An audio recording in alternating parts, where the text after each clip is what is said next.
for a measles outbreak here in California. Dr. Carson, Donald Trump has publicly and repeatedly linked vaccines, childhood vaccines, to autism, which, as you know, the medical community adamantly disputes. You're a pediatric neurosurgeon. Should Mr. Trump stop saying this? Well, let me put it this way. There have been numerous studies, and they have not demonstrated that there's any correlation between vaccinations and autism.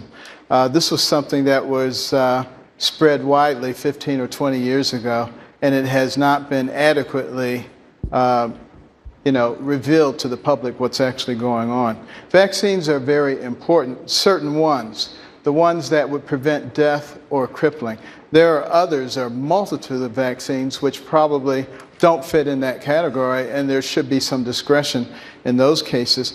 But, a lot of this is pushed by big government, and I think that's one of the things that people so vehemently want to get rid of big government. We have 4.1 million federal employees, 650 federal agencies and departments. That's why they have to take so much of our taxes. Should he stop saying it? Should he stop saying that vaccines cause autism? Well, I've just explained it to him.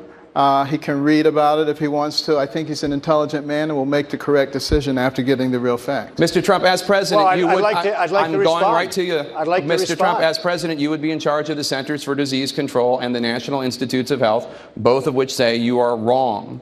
How would you handle this as president? Autism has become an epidemic.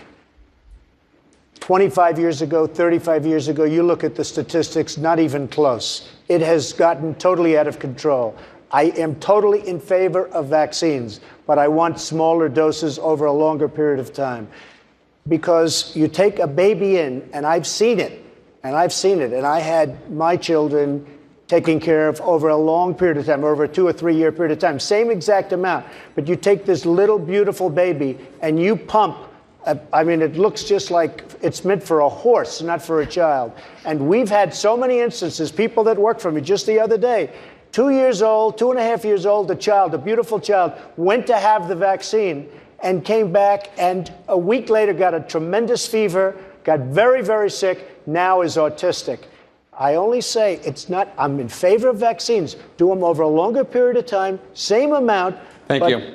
Just in little sections. Dr. Carson. And I think you're going to see a big impact on autism. Dr. Carson, you just heard his medical take. He's an okay doctor. Okay. But, the fact of the matter is, we have extremely well-documented proof that there's no autism associated with vaccinations. But it is true that we are probably giving way too many in too short a period of time.